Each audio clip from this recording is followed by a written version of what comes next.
Hi, and welcome to Chicago Style Eats, the show where we talk about and sample tasty foods made in and made famous by Chicago.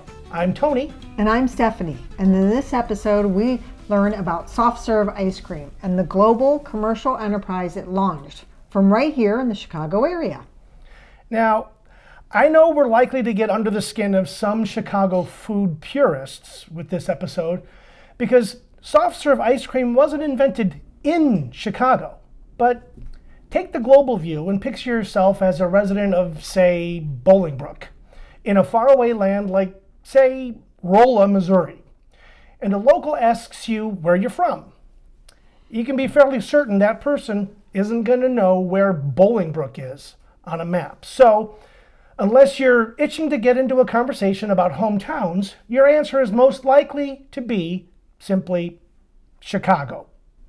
The soft serve story takes us to the far reaches of Chicagoland and beyond. In 1938, John Fremont McCullough and his son, Alex, of Moline, Illinois, perfected their recipe for a soft ice cream and teamed up with their friend, Sherb Noble, who at that time owned ice cream shops in Kankakee and Chicago Heights in the far south suburbs.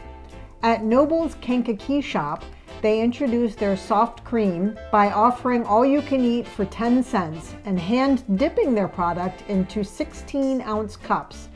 After dishing out 1,600 servings in only 2 hours, they saw huge potential with their ice cream, soft cream. But what is soft serve? Is it different from regular ice cream? Is it even ice cream? Well, without getting too technical, because I'll only get confused, U.S. Federal Food and Drug Administration labeling regulations for ice cream require a minimum standard of 10% butterfat. Soft serve is made with about half the butterfat of regular ice cream. So, by strictly technical U.S. government terms, soft serve is not ice cream.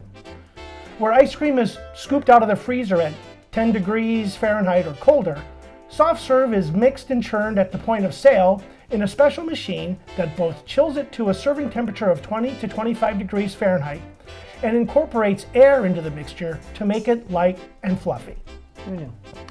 The McCulloughs and Noble chose a location at 501 North Chicago Street in Joliet, Illinois, and on June 22, 1940, opened the first shop to sell soft serve exclusively under the name suggested by John McCullough, Dairy Queen. They operated under a franchise model from the very start, and by 1941 had opened 3 more Dairy Queen locations in Moline and Aurora and in Davenport, Iowa. There were 100 stores in operation by 1947, and by 1950 there were nearly 1,500 Dairy Queen locations throughout the U.S.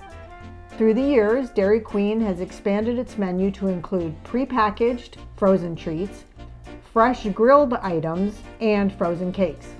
Today, there are nearly 8,000 Dairy Queens in 20 countries across North America, the Middle East, and Asia. However, as we have often found with many Chicago-style eats origin stories, there are disputed claims.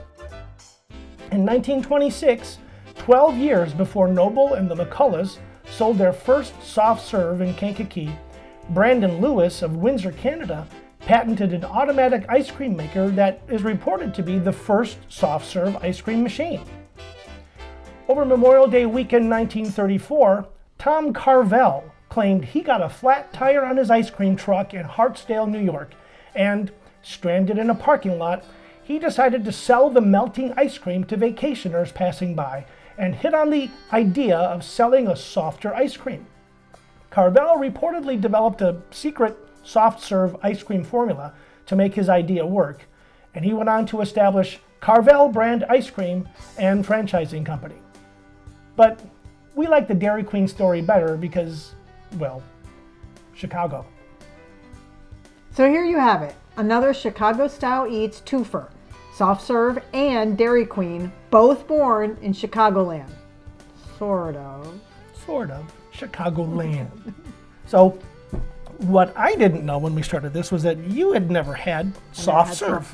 Yeah, never had soft serve. Never been to a Dairy Queen? Never been to a Dairy Queen, never had soft serve. So we went to... and I asked him if it was ice cream, and he said yes, Well, but apparently not. I consider it ice cream. I mean, it's a matter of butterfat, you know, the amount of butterfat. It's not like it's some foreign ingredient like, you know, like cow hoofs or something. It's it's milk and cream and, and so whatever. Anyway, so we went to a Dairy Queen. we went to a Dairy Queen, the Dairy Queen, I guess, in Wilmette, Illinois. And we say this specifically because we asked a little help from the owner there. His name is Bill Ridge. And we just wanted to give a little shout out to Mr. Ridge for letting us take some of his time, and he doled out a ice cream for us. 3 of them, actually. 3, well, yeah. One for shooting, and then the other 2 for eating. Well, we ate all 3. Yeah. Well, Yeah. I ate 2 of them. Yeah. You had one. So, And we did the dip in the chocolate thing, which was another thing. And I learned that as the ice cream starts to melt under that chocolate shell, and so if you're not careful about when you go to get your first bite, the ice cream sprays out. So it's best to suck on the ice cream through the top pointy chocolate portion, and then you get out everything that's melted, and then you can start breaking the shell. Little tip on how to eat your Dairy Queen soft serve chocolate covered. from the one who did that for the first time ever in her life. But what did you think? It was good. It was tasty. Yeah. Was it ice cream? I don't know. I mean, it seemed a little bit maybe watered down, kind of, but yeah, it was tasty. Hey. It was vanilla with the chocolate cover.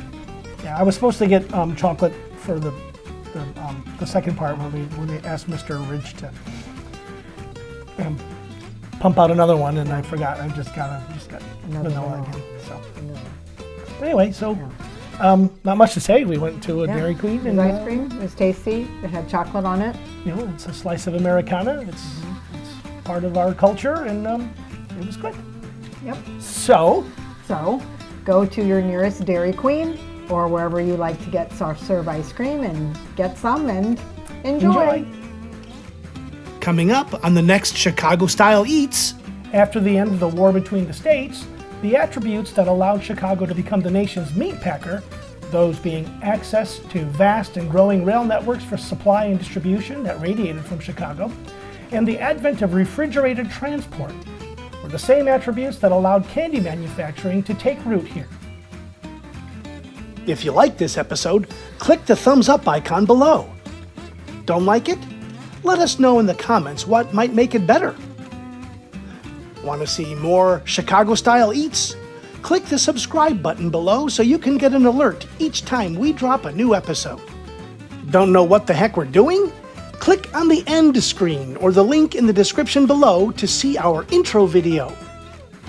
Thanks for watching.